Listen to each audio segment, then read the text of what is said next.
తాకట్టులో ఉన్న మీ బంగారాన్ని విడిపించి ఆ రోజు ఆన్లైన్ రేటుకి మేము కొంటాం. Bhavani gold company. నమస్తే, మీరు చూస్తుంది సుమన్ టీవీ. నేను మీ కీర్తి. శివరాత్రి వస్తుంది కదా, ఇప్పటి వరకు మనం శివరాత్రి పూజా విధానం ఏంటి, శివరాత్రి రోజు అసలు ఎందుకు పూజ చేయాలి, ఉపవాస దీక్ష ఎలా చేయాలి, అలాగే జాగరణ ఎలా చేయాలి, ఇలాంటి విషయాలు మాట్లాడుకుంటున్నాం.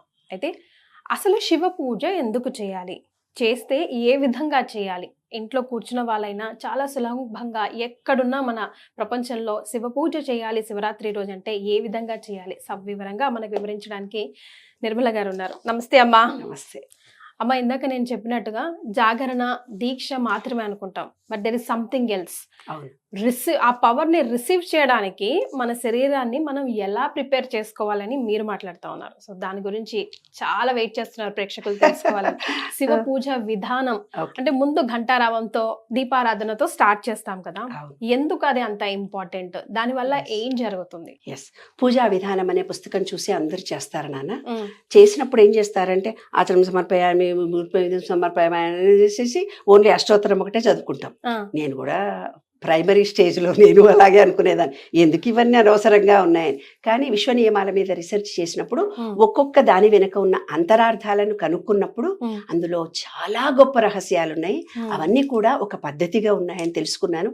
అవే అందరికీ కూడా తెలిపితే పూజా విధానాన్ని చక్కగా చేసుకొని భగవంతుడి ఆశీస్సులు అందరూ పొందితే మనకు అంతకంటే ఎక్కువ భాగ్యం ఏముందమ్మా? అంతే కదమ్మా. అంటే గురుగారు అయ్యగారు పక్క నుండి చెప్పడం, మనం చేసేసుకోవడం, మమ అనిపించుకోవడమే చూస్తూ ఉంటాం. టైం ని చూసుకుంటా ఎప్పుడైపోతుందా కానీ అసలు ఎందుకు చేస్తాం అవి తెలుసుకున్నాం అనుకోండి, ఎప్పటికి గుండెలో అలా ఉండిపోతుంది, మైండ్ లో. మనం వద్దనుకున్న ఆ ప్రోటోకాల్ ని ఫాలో అవుతాం. ఎందుకంటే మనకు లెక్కలు కావాలంటే 1-2 రావాలి. మరి 1-2 వస్తేనే ఎక్కాలు వస్తేనే మిగతా లెక్కలన్నీ వస్తాయని మనకు పూర్వ చెప్తారు మ్యాథమెటిక్స్.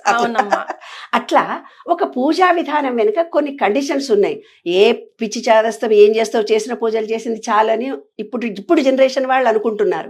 కానీ అందులో చాలా గొప్ప విషయం ఉందని తెలుసుకున్నారనుకోండి, అందరూ తెలుసుకున్నారనుకోండి, ఓహో ఈ ప్రక్రియలో ఇంత ఎనర్జీ ఉంది, ఈ ప్రక్రియ ద్వారా నాకింత లాభం జరుగుతుంది అని తెలుసుకుంటే, అంటే అక్షరాలు తెలిస్తేనే కదా దిద్దినట్టుగా. ఎగ్జాక్ట్లీ. అంటే ఇలా పిలిస్తేనే మీ దేవుడు పలుకుతాడు, చేస్తేనే వచ్చాడు అంటుంటారు కదా. అలాంటి వాళ్ళందరికీ సమాధానం తప్పనిసరిగా తెలుసుకోవాల్సినటువంటి అంశం ఇది. తర్వాత పూజ మొదలు పెట్టగానే ఫస్ట్ ఏం చేస్తామంటే దీపారాధన చేయడానికి పవిత్రో అని అంటాం. అపవిత్రమైన దాన్ని పవిత్రం చేస్తున్నాను స్వామి అనుకొని అక్కడ పుండరీకాక్ష అనుకుంటూ మనం వచ్చేస్తాం. పుండరీకాక్ష అంటే విష్ణువు. మళ్ళీ విష్ణువుని తలుచుకుంటాం, విష్ణు అనుకుంటూ వస్తారు కొంతమంది పూజారులు మన దగ్గరికి. సో శివ పూజ చేసిన ముందు విష్ణువు అన్నా శివుడన్నా అంతా ఒకటేనన్నా. ఈ మంత్రం చదువుతూ ఉద్ధరణలో నీటి కుడి చేతి బొట్టును వెళ్ళిపోయి వేసుకొని 3 సార్లు ఇట్లా చల్లుతారు. 3 సార్లు ఎప్పుడైతే చల్లుతారో ఇక్కడ మన చేతిలో ఇది అగ్ని, ఇది గాలి, ఇది ఆకాశము, ఇది భూమి, ఇది నీరు, ఈ పంచభూతాలు మన శరీరంలో ఉన్న పంచభూతాల చేత 3 సార్లు ఇట్లా చల్లిరాం. మనం కలిపాం. 5 వేళ్ళు 5 పంచభూతాలకి సంకేతికం. మన శరీరంలో కూడా మూలాధారంలో భూమి ఉంది, స్వాధిష్టానంలో నీరుంది, మణిపూర చక్రంలో సూర్యుడున్నాడు, తర్వాత ఇక్కడ అనాహతంలో గాలి ఉంది, ఇక్కడ ఆకాశం ఉంది. ఇక్కడ పంచభూతాలున్నాయి, మన చేతిలో పంచభూతాలున్నాయి. ఇలా కలిపితే ముద్రలోనే బలం వచ్చేది. ఎందుకంటే ఇది పాజిటివ్, ఇది నెగటివ్. పాజిటివ్ ఎనర్జీ కలిపితే లైట్ వెలుగుతుంది. అట్లాగా అక్కడ ఏం చేశాడు, ఈ మంత్రము చదువుతూ ఉద్ధరణితో నీటిని కుడి చేతి బొటని వేలుతో తలపై 3 సార్లు ఇట్లా చల్లుకోండి. అంటే నాయనా నేను ఈ మంత్రం చదవగానే అపవిత్రమైనటువంటి నా శరీరంలో పవిత్రత చేకూరుస్తున్నాను అని 3 చుక్కల నీళ్లు చల్లుకోమన్నాడు. మన చేతులు పెట్టి 3 సార్లు 3 టైమ్స్ చదువుకుంటే మనకు అక్కడ శుద్ధి జరిగింది, దేహశుద్ధి జరిగింది. ముందుగా ఆచమనం చేయాలి. ఆచమనం చేస్తే ఏం చేస్తాడు, మగవాళ్ళు ఆడవాళ్ళ చేతులే, మగవాళ్ళు ఆడవాళ్ళు ఏదైనా పర్వాలేదు, మనమంతలా మనం కూర్చొని శివుని చేస్తున్నా ఓం శ్రీ కేశవాయ స్వహ, ఓం నారాయణాయ స్వహ, ఓం ఒక్క చుక్క నీళ్లే మన చేతిలో వేసుకొని అండడంలో ఉద్దేశం ఏంటి? నీటికి ఒక వైబ్రేషన్ ఉంది. నీటికి మనం ఏమంటే అది అర్థం చేసుకునే మనస్తత్వం ఉంది. అందుకే ఎవరన్నా రాగానే నీళ్లు ఇవ్వు అంటారు, కాళ్ళు కడుక్కొని నీళ్లు ఇచ్చా.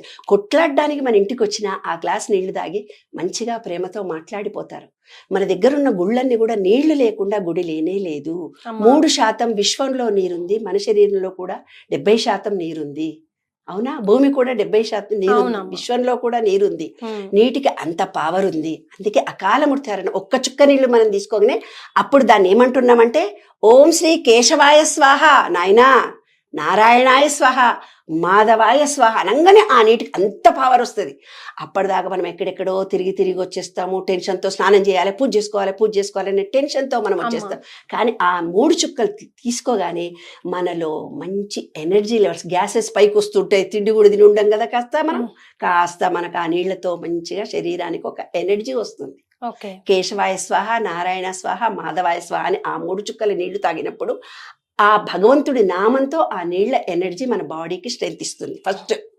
తర్వాత నెక్స్ట్ ఏం చేయమంటాడు? గణపతి పూజ, గురువందనం చేయండి. శుక్లాంబరధరం విష్ణుం శశివర్ణం చతుర్భుజం ప్రసన్నవదనం చేయమంటాడు. శుక్లాంబరధరం అని ఎందుకు అనాలి? అవునా? మన శరీరంలో మూలాధారము భూమి. భూమిలో విత్తనం వేస్తేనే నీరు కావాలి. నీరు ఎక్కడుంది? మన స్వాధిష్టాన చక్రంలో నీరుంది. దాని చెట్టులో విత్తనం వేసిన తర్వాత నీరు పోసిన తర్వాత సూర్యుడు కావాలి. మన మణిపూరక చక్రంలో సూర్యుడు ఉన్నాడు. దాని తర్వాత ఇక్కడే ఉంది, గాలి ఉంది. గాలి లేకపోతే చెట్టు పెరగదు కదా. కాబట్టి గాలి ఉంది. ఆకాశము మన విశుద్ధి చక్రము. కాబట్టి పంచభూతాలతో మనం ఏదైతే ఆలోచన చేస్తామో మన భావాన్ని మూలాధారంలో నాటుతాం. మన కోరిక అక్కడ నాటుతాం. భావం అనే దాని బీజాన్ని, బీజాక్షరాన్ని మూలాధారంలో నాటుతాం. అది నాటినాక నీరు, సూర్యుడు, గాలి, ఆకాశము, ఈ పంచేంద్రియాలన్నీ యాక్టివేట్ అవుతాయి. యాక్టివేట్ కావాలంటే ఫస్ట్ ఏం చేయాలి? మూలాధారం బాగుండాలి. అంటే ఏమిటి?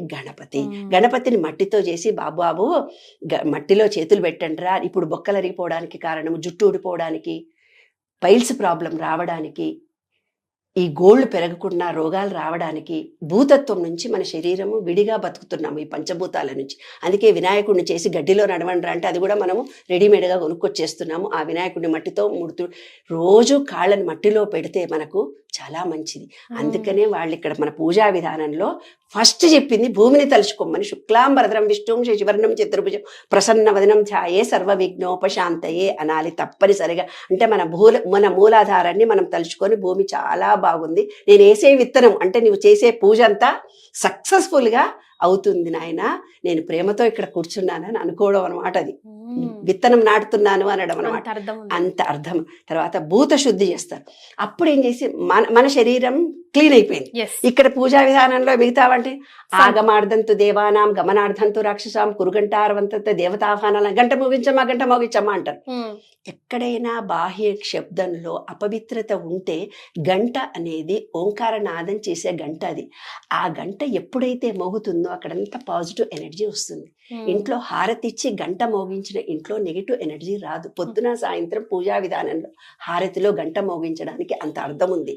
కాబట్టి మనం పూజ మొదలు పెట్టేటప్పుడు ఆగమార్థంతు దేవానాన్ని గంట మోగించాలి లైట్గా. అమ్మ సాయంకాలం సంధ్య వేళ గంట మోగించొద్దంటారు. అయితే అంత ఏమీ లేదమ్మా, ఏమీ లేదు. అంతే. మరీ మధ్యరాత్రి చేయకూడదు.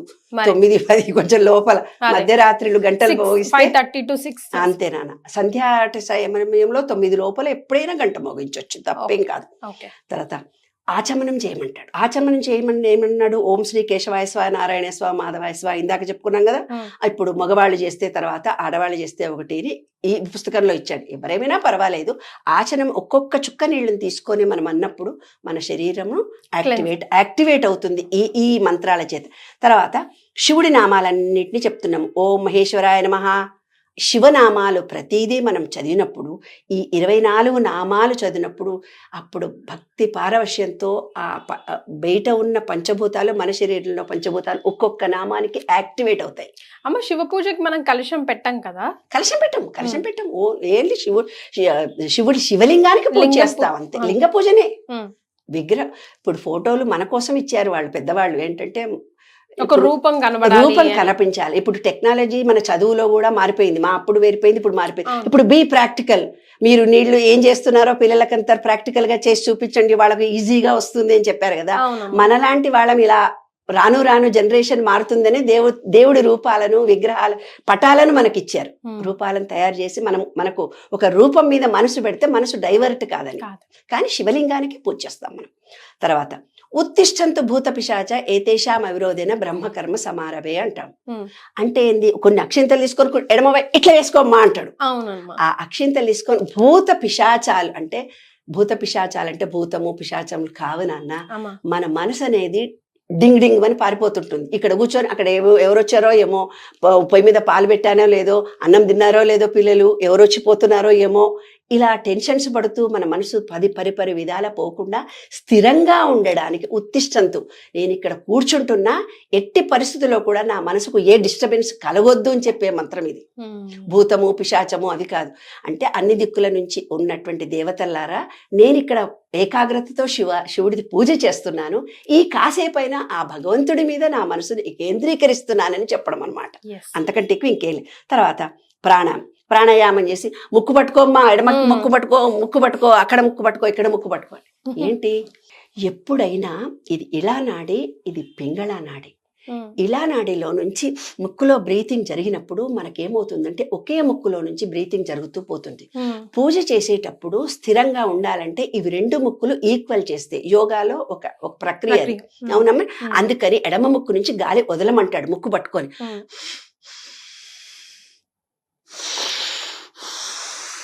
ఇట్లా 16 సార్లు చేయమంటారు. ఓం భూర్భువస్వ తత్సవితుర్వరేణ్యం భర్గో దేవస్య ధియో యో న ప్రచో. ఇలా మనం 16 సార్లు ఎడమ ముక్కును క్లీన్ చేసుకుంటే మనము ప్రజెంట్లో ఉంటాము. ఇలా నాడి పింగళాని కాకుండా మన మధ్యనాడిలో ఇదేమో ఫ్యూచర్ ఎట్లా అనే నాడి, ఇదేమో గడిచిపోయిన దాని గురించి. అమ్మా, ఈ ప్రజెంట్ లో ఉంటేనే కదా నువ్వు శివుడి దగ్గర ఆధీనంలో నువ్వు ప్రజెంట్ లో, నేను ప్రజెంట్ లో ఉన్నాను, నిన్ను అభిషేకం చేసి పూజ చేస్తున్నాను, నేను ప్రజెంట్ లో ఉన్నానని ప్రజెంట్ లో మనం ఉండడానికి. తర్వాత నీ సంకల్పం ఏముందో చెప్పుకుంటాం. పూర్వీకులది ఇక్కడే ఉన్నాను, ఈ ప్రదేశంలో ఉన్నానని ఒక సంకల్పం చెప్పుకుంటాం. నన్ను ఆ సంకల్పం చెప్పకపోతే దేవుడికి తెలియదు కదా, మన అడ్రస్ చెప్పుకుంటున్నట్టు కదా. మేము ఎక్కడున్నామో చెప్పడం కాదు, మన కోరికలు కూడా చెప్పుకుంటాం. మన వంశంలో ఎవరెవరున్నారో వాళ్ళ తండ్రి పేరు అంతా చెప్తాము, పిల్లల పేర్లు చెప్పుకుంటాం. అంటే అక్కడ నీకేం కావాలో మనసులో అనుకోమ్మా అంటాం మనం.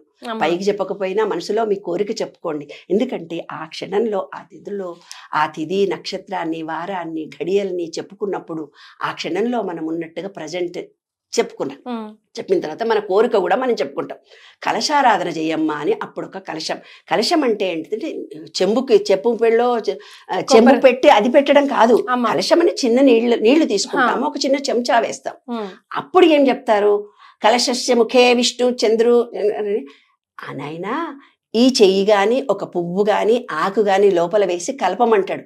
నాయనా, ఇక్కడ నీవెవరెవరైతే ఉన్న గంగే యమునేచ గోదావరి సరస్వతి నర్మదా సింధు ఈ నీళ్లలో గంగ ఉంది, యమున ఉంది, సరస్వతి ఉంది, ఈ నీళ్లన్నీ పవిత్రమైపోయి నీవేమంటది తింటుందిగా అదన్నది. అన్న తర్వాత ఆకు తీసుకొని మొత్తం జల్లుకోమ్మా, నీ మీద జల్లమ్మా, శివుడి మీద జల్లమ్మా, పదార్థాల మీద జల్లమ్మా అంటారు. పవిత్రమైనటువంటి నీళ్లను మన మీద చల్లుకోగానే గంగా యమున సరస్వతి పుష్కర పుణ్యం కూడా మనకి ఇక్కడే వచ్చేస్తుంది. కాబట్టి శివ పూజల్లో ఇది ఒక అద్భుతమైనటువంటి అంశం అమ్మ. తప్పనిసరిగా ఇది కూడా మనం చేస్తే చాలా మంచిది. తర్వాత ప్రాణప్రతిష్ఠ. దేవుడు అక్కడ ఉండడు. ఈ విశ్వంలో ఉండే పంచభూతాలు మన శరీరంలో పంచభూతాలుండి పంచలోహాల విగ్రహం కానీ శివుడి లింగం కానీ ఉన్నప్పుడు నీవు దాని మీద చెయ్యి పెడితే ఎనర్జీ చాలా వస్తుంది. అందుకని ఒక ఆకును పూసి శివుడి మీద చెయ్యి పెట్టు అంటారు. శివుడి మీద చెయ్యి పెట్టి ఏమంటున్నాము మనము, పూర్తిగా దేవుణ్ణి ప్రాణప్రతిష్ఠ చేస్తున్నాం. దానికో మంత్రం చదువుతాం. ప్రాణప్రతిష్ఠ అంటే నేను పూజ చేస్తున్నాను, ఇందులో ప్రాణాన్ని ఇచ్చాను, ఈ ఎనర్జీ తోటి నా మాటలు విని ఈ విశ్వ చైతన్య శక్తి కూడా నీలో ఉంది కాబట్టి ఆ చైతన్య శక్తి నాలో చైతన్య శక్తి సమనము, వన్నెస్, నీవు నేను ఒకటే, వేరు కాదు అని నీవు ఎనర్జీ ఇస్తున్నావు ఆ విగ్రహానికి. ఆ విగ్రహంలో ఎనర్జీ లేదు నాన్న, నీలో ఉండే ఎనర్జీని దాంట్లోకి పంపించావు. నీలో ఏకాగ్రత ఉంది, నీ సంకల్పం చెప్పుకున్నావు, ఆ పంచభూతాల శక్తిని ఆవాహనం చేసావు ఆ విగ్రహంలో. చెయ్యగానే ఏం చేస్తున్నావు, నెక్స్ట్ ధ్యానం చేస్తావు. ధ్యానం అంటే ఏంటిది, ఒక శ్లోకం చదవమని లలితాపారాయణంలో, విష్ణు సహస్రం, ఏ పూజలో అయినా ఒక మెడిటేషన్ జపం చేసేటప్పుడు కూడా ఒక పద్యం ఏదో ఇచ్చి మంచిగా మెడిటేషన్ చేయమంటారు. అంటే ధ్యానానికి ఒక శ్లోకం చదువుతారు. శ్లోకం చదవడం అంటే ఏంటంటే మన సబ్ కాన్షియస్ మైండ్కి ఇంటెన్షన్స్ పంపించడమా? ఇంటెన్షన్ పంపించడం కాదు, లయతో కూడినటువంటి భావనను అందిస్తే దేవుడు తొందరగా అనుగ్రహిస్తాడు. ఆయనకు ఫీలింగ్ మాత్రమే తెలుసు. నువ్వు మాటలతో 1,00,000 కోటి చెప్పినా అర్థం కాదు. సబ్ కాన్షియస్ మైండ్ కి లయతో కూడినటువంటి భావన కావాలి, ఎనర్జీ లెవెల్స్. విశ్వంలో ఉండే ఎనర్జీ లెవెల్ నీ ఎనర్జీ కలవాలి అన్నప్పుడు అక్కడ నీ ఒక లయతో కూడినటువంటి శబ్దాన్ని పలకాలి, అప్పుడు అది మేలుకుంటుంది. ఓహో అని అది మూమెంట్ ఇస్తుంది అనమాట. నేను పూజ చేస్తున్నాను, ఫ్రీక్వెన్సీ లెవెల్స్ పెంచుతున్నావు. ఏ ఫ్రీక్వెన్సీ లెవెల్ శివుడు అయితే శివుడు, విష్ణువు అయితే విష్ణువు, లక్ష్మి అయితే లక్ష్మి ఇస్తున్నావు. ఇక్కడ శివుడిని కాబట్టి శివ స్తోత్రం చదివావు నువ్వు. నాయనా శివ, నువ్వు మేలుకుంటున్నావు, నేను పూజ చేస్తున్నాను, నువ్వు నాకు వరాన్ని ఇస్తున్నావు, నువ్వు చాలా గొప్పవాడివి, నువ్వు మంచివాడివి, అందంగా ఉన్నవాడివి అని ఆయన మంచిగా పురిగొల్పుతున్నావు అనమాట మన వైపుకు. అప్పుడు మన సబ్ కాన్షియస్ మైండ్ కు ఫీలింగ్ తెలవగానే అది యాక్టివేట్ అవుతుంది నాన్న. అది ఆవాహనం సమర్పయామి అంటే, నాయన నువ్వు వచ్చేసావు అనుకుంటాం. నాయన నువ్వు వచ్చావు కదా, వచ్చిన తర్వాత ఆయనకు ఒక కుర్చీ వేయాలి కదా, ఒక కుర్చీ వేస్తున్నాం, ఆసనం సమర్పయామి. నాయన మంచినీళ్ళు తాగు, పద్యం దాకా సమర్పయ, ఒక నీళ్ళ చుక్క దేవుడు ముందు పెట్టి చల్లమ్మా అంటాడు. అర్జం సమర్పయామి, మళ్ళీ కాళ్ళు కడుక్కున్నాడమ్మా మళ్ళీ అంటాడు. తర్వాత ఆచమని ఏం చేసుకున్నాడమ్మా ఆయన అంటారు, మళ్ళీ ఒక చుక్క కింద పొయ్యి అంటాడు. స్నానం సమర్పయామి, నేను నీళ్ళ చుక్క ఇట్లా చల్లమ్మా దేవుడికి అంటాడు. అంటే ఆయన మన అతిథిగా మన ఇంటికి వచ్చాడు. అతిథి మర్యాదలన్నీ, వస్త్రం సమర్పయ, యజ్ఞోపతి గంధం సమర్పయామి, భస్మం సమర్పయామి, అక్షతలు సమర్పయామి, పుష్పం సమర్పయామి. మళ్ళీ ఆయనకు మొత్తం పూజ చేసాం, అంగంగా పూజ. కాళ్ళ దగ్గర నుంచి శిరస్సు దాకా, శిరస్సు నుంచి పాదాల దాకా ప్రతి భావాన్ని చెప్తూ అన్ని ఒక్కొక్క బీజాక్షరాలు చదివిన తర్వాత ధూపం సమర్పయాం. పూజ అయిపోయింది. ఆయనకు ధూపం అంటే ఆకాశం, ఇది ఆకాశ శబ్దం, ఇది ధూపం సమర్పయ, అగరబత్తి వెలిగించమ్మా అంటాడు. అప్పుడు అగరబత్తి తర్వాత దీపం చూపించమ్మా దేవుడికి అంటాడు. దీపం చూపించిన తర్వాత నైవేద్యం పెట్టండి. నైవేద్యం అనే దాంట్లో చాలా గొప్ప అర్థం ఉందమ్మా. మీరు ఎప్పుడు అంటుంటారు. అదేంటంటే నైవేద్యం అనేది ఏంటంటే, ఏదైనా పనిని కూడా మనం చేసి, నాయన నీవు ఇచ్చిన బాధ్యత నేను చేశాను, నీకే సమర్పించానంటే మనం అలసిపోము. అందులో ప్రతి పనిలో కూడా కొంచెం పాపము పుణ్యము రెండూ ఉంటాయి. ఎవరికో దానం చేశాము, ఏదో పిల్లలకు హెల్ప్ చేశాము, మనం పిల్లల్ని కానీ భర్తకి పిల్లలకి ఏదో నేను చేశాను అంటే ఆ పాపం మనకు అంటుకుంటది. నీవిచ్చిన బాధ్యత నేను చేస్తున్నాను, సర్వం శ్రీకృష్ణార్పణం అంటే ఆయనకు పోతుంది, అందులో ఉండే పాపం మనకంటదు. కాబట్టి నైవేద్యం ఇచ్చేటప్పుడు రోజు మనం ఇంట్లో ఏం చేసుకున్నా, మా చిన్నప్పుడు కూడా దేవుడికి నైవేద్యం పెట్టకుండా మేమేం తినేమి కావు. సాయంత్రం పూట స్నాక్స్ జంతికలు చేసినప్పుడు కూడా అవి కూడా దేవుడికి మీద పెట్టిరా, దేవుడికి ఇచ్చినాక మీరు తినండి అనేవాళ్ళు. మాకు అలా నేర్పించారు నాన్న. అలా నైవేద్యం పెట్టకుండా ఏది మనం స్వీకరించు. నైవేద్యం పెట్టినప్పుడు ఏం జరుగుతుంది, నైవేద్యం దేవుడి దగ్గర పెట్టి, నాయన నీ పంచేంద్రియాలను చూస్తున్నావు, ఆ ఆహారాన్ని చూస్తున్నావు నాయన. ఓం ఏమంటున్నావు, ప్రాణాయ స్వాహ, అపానాయ స్వాహ, ఉదానాయ స్వాహ, సమానాయ స్వాహ. నాయన ఉదరంలో నుంచి నా గ్యాస్ అంతా వెళ్ళిపోని, సమానాయ స్వాహ గాలి సరిగ్గా ఆడరి, అపానాయ స్వాహ నా హార్ట్కు మంచిగా ఆక్సిజన్ అందరి ఈ ఆహారం తిన్నాక, మన కోసమే అంతా, మన కోసమే. అపానాయ స్వాహ ఉదానం అంటే కింది నుంచి వెళ్ళే గాలి. అపానాయ స్వాహ సమానాయ స్వాహ, మంచిగా గాలి అంతా బ్రీతింగ్ చక్కగా జరిగింది అని ఆయనకు పెట్టినటువంటి ఆహారాన్ని మనం తిన్నప్పుడు అది పవిత్రతతో కూడుకొని ఉంటుంది. అందుకనే ఏదైనా పెద్ద పెద్ద ఫంక్షన్స్లో కూడా కొంచెం అరగింపు పెట్టి మన ప్రసాదంలో కలిపి నాయన నీకు ఇచ్చాము అంటాం. ఆయన ఏం చేయడు, ఆయన ఏం తినడు. ఆ పెట్టడంలో ఏమిటిదంటే పంచభూత తత్వం ఏదైతే ఉందో అందులో నిగుడు కృపే అది పవిత్రమవుతుంది. ఆ పవిత్ర ఎందుకు పవిత్రం, మనము వంట చేసేవాళ్ళు ఏమో ఈ పనికి మాలిన వంట అంతా చేస్తున్నాము, ఏమో వీళ్ళు ఏదో పూజలు చేస్తున్నాము, ఏమో ఈ మడి ఆచారం ఇన్ని వంటలు ఏదో ఫీలింగ్తో చేస్తాం. మనం చేస్తామో ఇంకొకళ్ళు చేస్తారో మనకు తెలియదు. ఆ ఫీలింగ్ ఆ వంటకు అంటుకుంటుంది. అవేవి కాకుండా పరిశుద్ధం చేసుకుంటున్నాం భగవంతుని ముందు పెట్టి. నాయనా ఆ ఫీలింగ్ అంతా, ఆ బ్యాడ్ అంతా పోయింది, నేను నీకు ఇచ్చిన తర్వాత నేను తింటున్నాను, నేను మంచిగా అయ్యాను అని ఆయనకు సమర్పించి ప్రేమతో మనం స్వీకరిస్తాం నాన్న. దీపం ఇచ్చి నైవేద్యం కూడా పెట్టిన తర్వాత తాంబూలం కూడా ఇస్తాం. మన ఇంటికి వచ్చిన అతికి తాంబూలం ఇస్తాం కదా, నీరాజనం ఇస్తాం నాయన అని. అప్పుడు హారతి ఇస్తాం. హారతి ఇచ్చిన తర్వాత మంత్రపుష్పం చదువుతాం. ఈ విశ్వము నేను హారతి ఇచ్చేటప్పుడు ఏమవుతుందంటే వెలుగు, భగవంతుడి నుంచి వెలుగు, నీ కళ్ళల్లో ఉన్నటువంటి వెలుగు భగవంతునికి సంపూర్ణం ఒక్కటే. విశ్వంలో బయట ఉన్నటువంటి పంచభూతాలతో నీకు కనెక్షన్ కలిసింది కదా, అజ్ఞానాన్ని తొలగించి జ్ఞానాన్ని తొలగించేది దీపము అంటారు కదా, అమ్మా. అక్కడ ఒక జ్ఞానశక్తి నీకు పెరిగింది, పాజిటివ్ ఎనర్జీ వచ్చింది కదా, ఆ ఎనర్జీ లెవెల్స్కి తర్వాత మంత్ర పుష్పం చదువుతారు. మంత్ర పుష్పం చదివేటప్పుడు ఏం చదువుతారు? నాయన ఆశీస్సులు తీసుకుంటున్నాను, ఈ విశ్వంలో ఉన్నటువంటి చైతన్య శక్తి బయట ఉన్నది, నాలో ఉన్నది అంతా ఒకటే, నేను ఏకత్వాన్ని పొందాను అన్నప్పుడు విశ్వ చైతన్యంలో ఉన్నటువంటి అద్భుతమైన ఎనర్జీ లెవెల్స్, నీలో ఉండే ఎనర్జీ లెవెల్స్ హై పిచ్లోకి వచ్చేస్తాయి. ఆ రోజంతా నేను ఉపవాసం ఉన్నాం. ఉపవాసం ఉన్నప్పుడు 2 బ్రీతింగ్ లో ఈక్వల్ గా అయ్యి మధ్య సుషుమ్ని నాడితోటే ఉంటావు నువ్వు ఆ రోజు. లేదు అది బాగా తిన్నామనుకో, ఈ సుషుమ్ని నాడి ఒకటే నాడి పనిచేస్తుంది, 2వ నాడి పనిచేయదు. అందుకే ఉపవాసం ఉండమంటారు. ఉపవాసం ఉన్నప్పుడు నీకు మంచిగా సుషుమ్ని నాడి పనిచేసింది, మధ్యలో ఉన్నావు. ఇప్పుడు మధ్య నుంచి గాలి పీల్చుకున్నప్పుడు బయటి నుంచి లోపల నుంచి మనమంతా ఏకత్వంతో ఉన్నాం. విశ్వ నియమాల్లో మొదటిది ఏకత్వం కలిగి ఉన్నాము అని ఆత్మ సమర్పణ చేసుకొని, నాయన జన్మ జన్మలో కర్మ పరంపరగా నేనేమేం పాపాలు చేశాను అన్నీ తొలగిపోని 7 ప్రదక్షిణాలు చేయమంటారు నాన్న. ఆ ప్రదక్షిణంలో మనం చేసిన పాపాలు పూర్వజన్మ కర్మ ఫలితాలు పోవడానికి మనసు వాడు చేయమన్నాడు మనం చేసాం, పూజారి ఎవడో చెప్పాడు, ఆ యూట్యూబ్లో ఏదో వచ్చింది తిరిగాం గిరి మీరు కాదు. మనసు పెట్టి నేను పూర్వజన్మలో చేసుకున్న పాపాలన్నీ పోయి నేను అక్షింతలు తీసుకున్నాం, ఆ అక్షింతలతో తిరుగుతావు, ఆ అక్షింతలు దేవుడి మీద వేస్తావు, ఈ పాపాలన్నీ తొలగిపోతాయి. అందులో నిగూఢ రహస్యం. కాబట్టి అక్షింతలు వేసి పునఃపూజ చేయమంటాడు. ఎందుకు పునఃపూజ చేయమంటారు నాకు ఎప్పుడు అర్థమయ్యేది కాదు. ఏదో పూజ చేసినాం అయిపోయాయి, ఇంకా మళ్ళీ పునఃపూజ ఎందుకని?